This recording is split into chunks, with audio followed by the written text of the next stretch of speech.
আসসালামু আলাইকুম। আমরা গ্রামের মানুষ, আমরা পিঠা খেতে খুব ভালো লাগে, ভালোবাসি।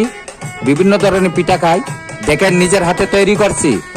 পিঠাতে দেওয়া হচ্ছে চিনি, নারকেল, বাদাম, এলাচি।